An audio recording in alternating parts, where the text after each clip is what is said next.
একটা সময় যে সমস্ত খাবার খুবই অপছন্দের ছিল, জানি না আজ কি কারণে সেই সমস্ত খাবার যেন বড়ই সুস্বাদু থাকে।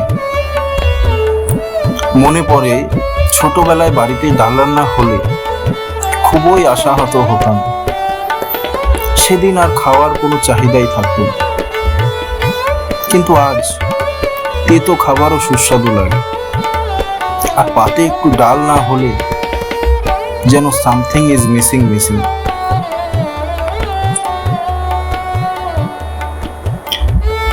তবে সেদ্ধ খাবারের একটা আলাদা প্রশান্তি আছে।